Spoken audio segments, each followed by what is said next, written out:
신명기 31장 14절 말씀 나누겠습니다. 여호와께서 모세에게 이르시되 내가 죽을 기한이 가까웠으니 여호수아를 불러서 함께 회막으로 나오라. 내가 그에게 명령을 내리리라. 모세와 여호수아가 나아가서 회막에 서니 여호와께서 이제 모세에게 직접 말씀하십니다. 이게 민수기 신명기 패턴에 여호와께서 모세에게 말씀하신다. 혹은 여호와께서 아론에게 말씀하신다. 아니면 여호와께서 백성에게 직접 말씀하신다. 이렇게 여호와께서 직접 말씀하시는 패턴이 많이 나오는데요. 31장 신명기 31장 14절에서는 여호와께서 모세에게 직접 말씀하십니다. 뭔가 특별한 것을 주시겠다는 거죠. 무언가를 주시냐? 죽음을 주시는 겁니다. 이르시되 내가 죽을 기한이 가까이 왔다. 여기서 죽다라는 말씀은 히브리어로 무트입니다. 무트. 그런데 여기서 어떤 죽음이냐 이거죠. 이 무트가 완벽한 죽음이냐 아니면 도대체 어떤 의미의 죽음이냐. 그래서 이 무트라는 단어가 가장 먼저 성경에서 쓰여진 게 언제냐면 창세기 2장 17절입니다. 선악을 알게 하는 나무의 실과는 먹지 말라. 내가 먹는 날에는 정령 죽으리라. 정령 죽으리라 할 때 정령도 무트고요. 죽으리라도 무트입니다. 그러니까 히브리어에서 강조는 같은 단어를 반복하면은 강조가 되는 겁니다. 동사 두 개가 서로 연결이 되어 있는 거예요. 무트. 그러면 진짜 죽는다, 정령 죽는다, 완전히 죽는다, 이렇게 강조가 되는 거죠. 그래서 이 무트가 최초로 쓰여진 단어는 그 문장은 창세기 2장 17절 선악과를 먹음으로 말미암아서 그 선악과로 인해서 반드시 죽게 된다는 겁니다. 반드시. 이게 무트가 최초로 쓰여졌고요. 창세기 3장 3절에서도 무트가 쓰여졌습니다. 동산 중앙에 있는 나무의 실과는 하나님의 말씀에 너희는 먹지도 말고 만지지도 말라. 너희가 죽을까 하노라 하셨느니라. 이제 뱀과 서로 대화하는 장면에 창세기 2장 17절의 말씀을 하와가 기억하고 이제 말씀하는 거죠. 근데 3장 4절에 뭐라고 말하냐면 뱀이 여자에게 이르되 너희가 결코 죽지 아니하니라. 결코 죽지 아니하니라. 똑같이 무트가 쓰여졌습니다. 그러니까 창세기 2장 17절과 창세기 3장 4절 사이에 창세기 3장 3절만 무트 한 번만 쓰여졌고 2장 17절과 무트 그다음에 창세기 3장 4절에 결코 죽지 않는다 라고 할 때 무트입니다. 그러니까 창세기 2장 17절에서는 반드시 죽는다. 무트가 들어가 있고요. 창세기 3장 4절도 무트 그리고 창세기 3장 3절만 무트 한 번 들어가 있습니다. 마치 이것과 같아요. 창세기 3장 3절을 중심으로 2장 17절과 3장 4절이 데칼코마니로 딱 접으면 딱 만나는 거죠. 근데 창세기 2장 17절의 무트는 하나님의 말씀입니다. 너희가 그것을 먹는 날에는 반드시 죽는다라고 무트 두 번 썼고요. 창세기 3장 4절에서는 뱀이 여자에게 이르되 결코 죽지 않는다. 결코 죽지 않는다로 무트 두 번을 쓰게 됐습니다. 그러니까 선악과를 해석하는 기준이 이렇게 서로 달랐던 거예요. 선악과를 먹으면 하나님의 관점에서는 반드시 죽는다. 뱀의 관점에서는 결코 죽지 않는다. 그러면 선악과를 먹으면 하나님의 말씀대로라면 반드시 죽어야 되고 뱀의 말하는 의도대로면 결코 죽지 않아야 되는 겁니다. 그런데 어떻습니까? 선악과를 먹은 우리 인간들은 죽으려고 합니까? 아니면 결코 죽지 않으려고 합니까? 결코 죽지 않으려고 하죠. 선악과를 먹고 태어난 인간들은 희한하게 영생을 살고 싶어 합니다. 하나님의 은혜로 살아가게 되는 영생을 구하는 것이 아니라 자신들의 의지로 영생을 살고 싶어 합니다. 그래서 그들은 바벨탑도 쌓고요. 그래서 그들은 바로 왕처럼 그런 불멸의 왕을 살고 싶어 하죠. 그래서 그들은, 이 선악과를 먹은 그들은 하나님의 영역에 끝까지 침노하게 되는 겁니다.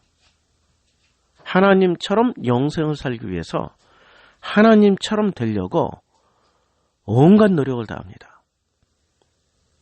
신앙생활을 한다는 것은 무엇입니까? 그저 하나님의 은혜입니다. 아파도, 병에 걸려도, 건강해도, 장수해도, 단명해도 이 모든 것이 아버지 하나님의 은혜입니다. 아멘 하고 가야 되는 거죠. 그래서 신명기 31장 1절부터 13절까지가 무엇이 은혜고 무엇이 율법이냐를 말씀하고 있는 거 아닙니까? 은혜는 내가 하는 것이 아니라 아버지께서 다 하시고 우리는 아버지께서 다 이루어 놓으신 것을 뒤따라가면서 거기에 깃발만 꽂으면서 야, 이건 내가 한 게 아니고 아버지께서 하셨다. 그냥 주님이 하셨습니다.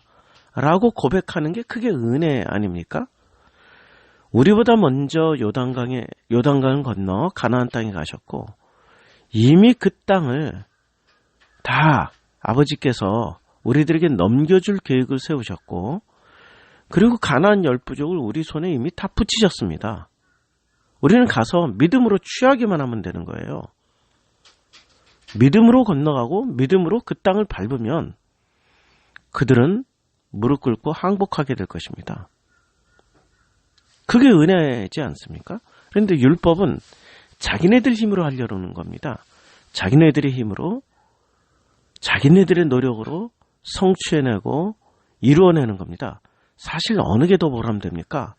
인간 스스로의 힘으로 성취하고 이루어내고 만들어내고 성과물을 가지고 빛나고 높은 것을 더욱더 만들어내면서 그 빛나고 높은 것을 아주 반짝반짝 빛나게 닦으면서 자랑하고 과시하고 드러내고 할 때 그때 진짜 행복하지 않습니까? 그런데 아무것도 한 게 없어요. 사람이 아무것도 한 게 없어요. 그런데 하나님이 다 해놓으시고 야, 고백만 해. 이건 하나님이 하신 거야 라고 고백만 해. 그 고백한다. 고백만 하면서 간다. 야, 그거 보람과 만족을 챙길 수 있겠습니까? 없는 거죠. 하다못해 하나님이 하실 수 있게 우리가 이 땅에서 막 기도로 응원하고 막 물질로 헌금으로 막 지원금을 쏴드리고 열심히 영차하면서 응원하면서 야, 그때 그래서 하나님이 이기셨다. 와, 할렐루야, 아멘. 이럴 때 보람되지 않습니까? 그런데 그거는요, 힌두교의 제사제도입니다. 힌두교의 제사제도가 그렇습니다. 힌두교의 선한 신과 악한 신이 싸울 때 그들은 제사를 지냅니다. 그 제사를 지내면서 연기를 피워 올려요. 그 연기를 흠양하신 선한 신이 악한 신을 이겨낼 때 그때 이 사람들은 굉장한 승리감과 보람을 챙겨 먹는 거죠. 그거 힌두교입니다. 기독교 아니라고요. 그런데 각 교회마다 열심히 기도로 하나님을 밀어주지 않습니까? 주여 해주시옵소서, 능력 주시옵소서. 그거 힌두교입니다. 기독교 아니라니까요. 진짜 기독교는 주님이 우리 인간의 어떤 노력과 상관없이 다 이루어 놓으시고 우리는 그 아버지의 자녀이기 때문에 그대로 가서 누리는 겁니다. 우리는 아직도 이 땅을 살아가면서 우리가 성인이요, 다 장성한, 완전히 성장한 어른이어서 이제는 늙으신 부모님을 모시는 그런 완전한 독립체로서 존재하는 그런 인간이라고 생각하면 안 됩니다. 이 땅에서는 그저 아버지의 돌보심을 받아야 되는 어린아이에 불과하는 거죠. 그 어린아이가 장성하게 되면 이제는 이유식을 해야 되는 거죠. 얼마나 우리가 어린 시절을 오래 보내냐면 이게 바울의 말씀이지 않습니까? 딱딱한 음식을 먹을 수 있게 이제 이유식을 해야 되는 거죠. 장성한 분량에 이를 때까지 우리가 이유식을 해야 되는 거죠. 그게 만나지 않습니까? 만나를 실컷 40년을 먹어야 요단강 건너가서 전쟁을 할 수 있는 성인이 되는 거 아닙니까? 근데 그 성인이 되어서도 어떻습니까? 주님이 다 이루어 놓으신 거 우리가 뒤따라가면서 아멘 아멘 하면서 챙기기만 하면 됩니다. 정말 내가 힘이 있고 능력이 있어서 그 짓 못하겠다. 내가 직접 싸워서 이겨서 하나님께 그 성취물을, 성과물을, 그 결과물을 드리고 싶다. 그런 사람이 있습니까? 그런 사람이 바로 무트, 죽어야 되는, 반드시 죽어야 되는, 무트, 반드시 죽어야 되는 그런 사람입니다. 그런데 그렇게 열심히 성과물을 내면서 반드시 결코 정령 죽지 않으리라. 이 뱀의 말씀을 따라가는 사람들은 그들은 안 죽으려고 합니다. 이 땅에 대형교회 세웠죠? 그럼 안 죽으려고 그래요. 이만희만 보더라도 그 사람 죽으려고 합니까? 안 죽으려고 하지. 우리의 몇천억 그 비자금 만들어 놓으신 우리 회장님들 솔직히 말해서 죽고 싶어 하십니까? 안 죽으려고 그러죠. 안 죽으려고 대를 이으려고 어떻게 해서든지 자기는 죽더라도 그냥 그 몇천억을 살리기 위해서 세습까지 하지 않습니까? 그게 무트무트 결코 안 죽는다라는 뜻입니다. 오늘 보세요. 14절에 이제 죽음의 문제, 여호와께서 모세에게 이르시되 내가 죽을 기한이 가까웠으니, 그러니까 죽을 기한이 가까워왔다라는 게 창세기 2장에 너희는 반드시 정령 죽으리라는 말씀에 가깝습니까? 아니면 결코 죽지 않는다 라는 뱀의 말씀에 가깝습니까? 창세기 2장 여호와의 말씀에 가깝죠. 2장 17절에 정령 죽으리라, 반드시 죽으리라. 그 반드시 죽는 것을 봐야 그 후세대가 반드시 죽어야 되는 거구나 라고 하고 후세대도 그렇게 따라가는 거죠. 자, 죽을 기한이 가까웠으니 이제 죽을 때 어떻게 죽습니까? 여호수아를 불러서 함께 회막으로 나오라. 내가 그에게 명령을 내리랴. 모세와 여호수아가 나가서 회막에 서니까, 그러니까 여호수아를 데리고 와서 바톤 터치하는 거예요. 이건 삶을 바톤 터치하는 겁니까? 죽음을 바톤 터치하는 겁니까? 죽음을 바톤 터치하는 거죠. 그런데 우리 회장님들, 우리 교주님들은 안 죽는다고 하잖아요. 안 죽으려고 하고요. 바톤 터치를 어떻게 합니까? 죽음의 바톤 터치를 하는 겁니까? 아니면 영생의 바톤 터치를 하는 겁니까? 몇천억 비자금 그 대형교회 만들어 놓은 걸 끝까지 물려서 또 물리고 싶어 하는 거 아닙니까? 그게 어떻게 죽음의 바톤 터치입니까? 그게 어떻게 무트 반드시 죽는 것에 대한 바톤 터치입니까? 아니면 무트 창세기 3장 4절에 뱀이 말했던 결코 죽지 않으리라. 이게 영생의 바톤 터치를 하는 겁니까? 심각하게 생각해 봐야죠. 죽음의 바톤 터치를 하는 게 복음입니다. 영생의 바톤 터치를 하는 것이 저주입니다. 뱀이 꼬임에 넘어가신 그 사람들의 끊을 수 없는 저주가 되는 겁니다. 그래서 3장 14절 여호와께서 모세에게 이르시되 내가 죽을 기한, 죽을 기한이 가까웠으니 선택하셔야 됩니다. 죽음의 바톤 터치를 해야 될 것인지 영생의 바톤 터치를 해야 될 것인지. 기독교는 죽어야 부활하는 종교입니다. 죽음 이후에 아무것도 없는 것이 아니라 죽음 이후에 반드시 부활이 있는 예수께서 확증해 주셨습니다. 그래서 무트 반드시 죽어야 반드시 부활합니다. 근데 결코 죽지 아니하면 결코 부활이 없습니다.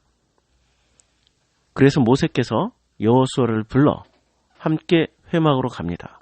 이미 여호와의 말씀을 들었기 때문에. 그리고 회막 문 앞에서 명령을 내려야 됩니다. 누가 명령을 내리십니까? 주님께서 명령을 내리십니다. 그때 15절 여호와께서 구름 기둥 가운데서 장막에 나타나시고 구름 기둥은 장막 문 위에 머물러 있더라 라고 15절 말씀하고 있습니다. 여호와의 임재가 있는 그곳에서 죽음의 바톤 터치를 합니다. 죽음은 용기가 필요합니다. 왜? 누구도 경험해보지 못했던 것이기 때문에. 그래서 주님의 임재가 있는 가운데 죽음의 바톤 터치가 이루어지게 되는 겁니다. 이 죽음이 참으로 쓸쓸하고 외로운 죽음입니까? 아니면은 정말 하나님의 은혜 가운데서의 죽음으로 보이십니까? 해석자의 몫이 해석자의 신앙의 수준입니다. 어떤 죽음으로 죽으실 것을 예상하고 있습니까? 어떤 죽음을 선택할 것입니까? 결코 죽지 않으므로 죽지 않는 것을 선택하기를 원하십니까? 반드시 죽는 것을 선택하시기를 원하십니까? 기도하시겠습니다. 아버지.